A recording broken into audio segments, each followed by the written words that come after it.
Hello बच्चों, आज हम फर्स्ट चैप्टर करेंगे क्लास 8 का, जिसका नाम है रैशनल नंबर्स। सबसे पहले हम स्टार्ट करेंगे एग्जाम्पल से। तो फर्स्ट एग्जाम्पल जो है कि फाइंड 3/7 प्लस -6/11 प्लस -8/21 प्लस 5/22।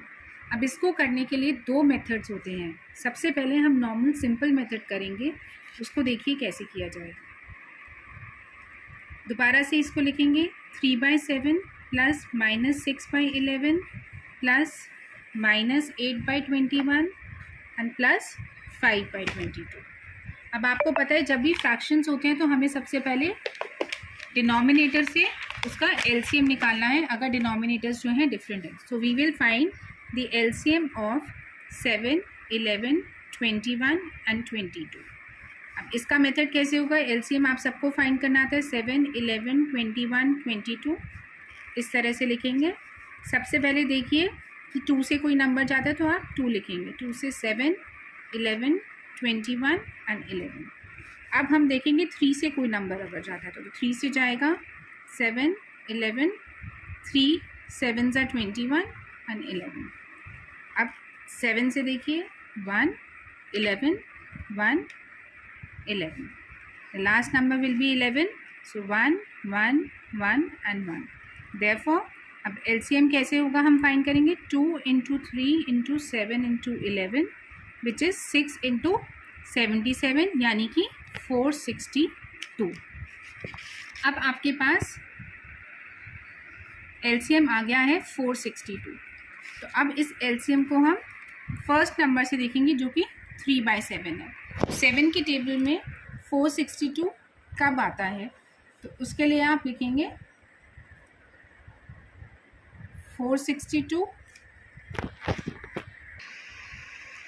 तो अब हमारा एलसीएम आ गया है 462। अब हम आगे ये चलेंगे। देखिए सबसे पहले 7 की टेबल में 462 कब आता है?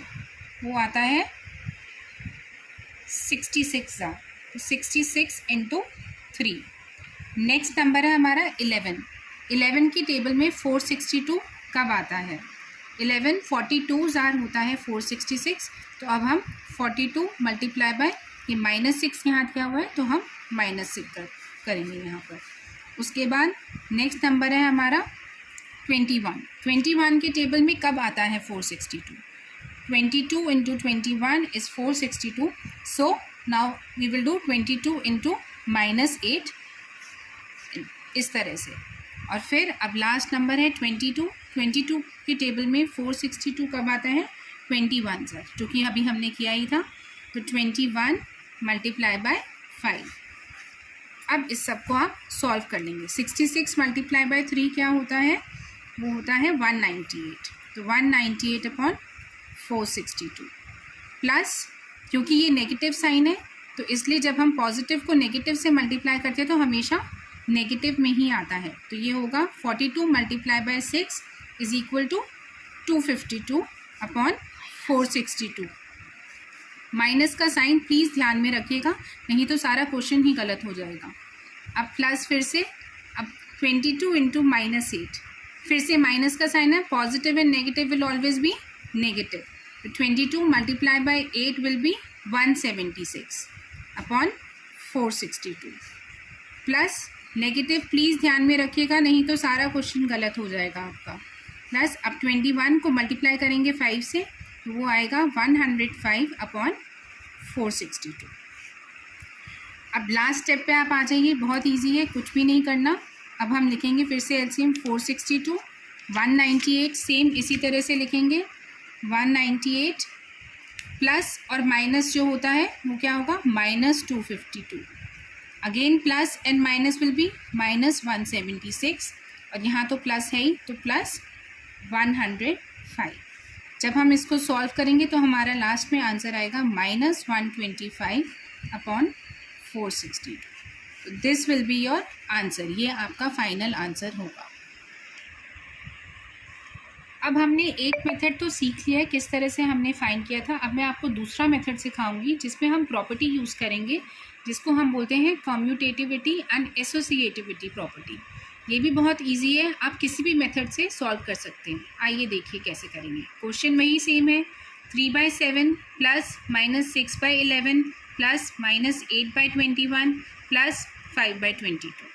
अब इसमें क्योंकि कम्यूटेटिविटी एंड एसोसिएटिविटी हमने यूज़ करना है, तो इसमें उसका मतलब होता है ग्रुपिंग करेंगे। ग्रुपिंग हम इस तरह से करते हैं कि हमारी कैलकुलेशन जो है थोड़ी सी आसान हो जाए, ईजी हो जाए।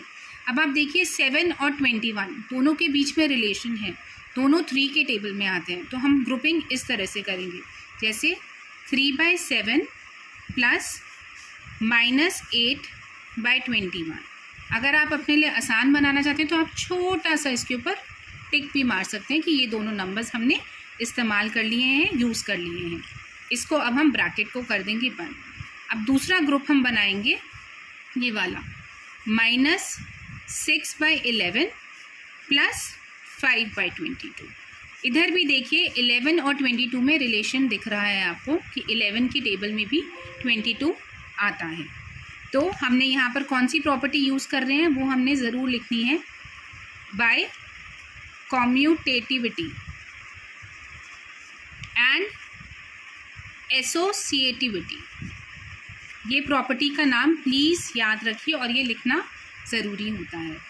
अब इसमें बहुत आसान है, एलसीएम मैंने आपको बता दिया किस तरह से निकाला जाता है। तो यहाँ पर हम 7 और 21 का एलसीएम निकालेंगे। 7 और 21 का जो एलसीएम होगा वो 21 आएगा, तो हम इसको इस तरह से लिखेंगे। अब 21 कब आता है 7 की टेबल में, ये तो आपको पता है 3 तो 3 3 सीधा क्या हो जाएगा 9, और प्लस क्योंकि ये माइनस का साइन है तो हम यहाँ पर माइनस ज़रूर लगाएंगे, नहीं तो फिर से आंसर गलत हो जाएगा अगर माइनस नहीं लगाएंगे तो। और 21 तो 1 आते तो -8 × 1 विल बी -8, तो आप इस तरह से लिखेंगे। अब दूसरा यहाँ पर प्लस करके फिर वही आ जाएगा। एलसीएम 11 और 22 का एलसीएम क्या होगा, इसका एलसीएम होगा 22। तो अब इसी तरह से 11 की टेबल में 22 कब आता है 2 तो 6 × 2 -6 × 2, ये याद रखिएगा, ये हो जाएगा -12 और प्लस क्योंकि 22 के टेबल में 22 1 आता है तो स्ट्रेट अवे 5 × 1 विल बी 5। ठीक है।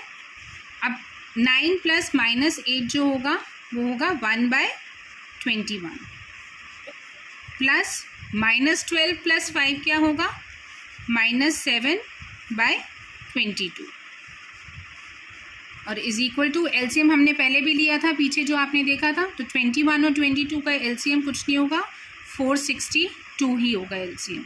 और अब 462 कब आता है 21 की टेबल में, मैंने आपको बताया था 22 आता है, तो स्ट्रेट अवे यहाँ पर आ जाएगा 22 माइनस ऐसे ही 22 की टेबल में 462 जो है 21 आता है -7 मल्टीप्लाई बाय हमारा 21 होगा तो वो आएगा 147 which will be equal to, अब इसको कैलकुलेट करेंगे तो हमारा आंसर आएगा -125/462।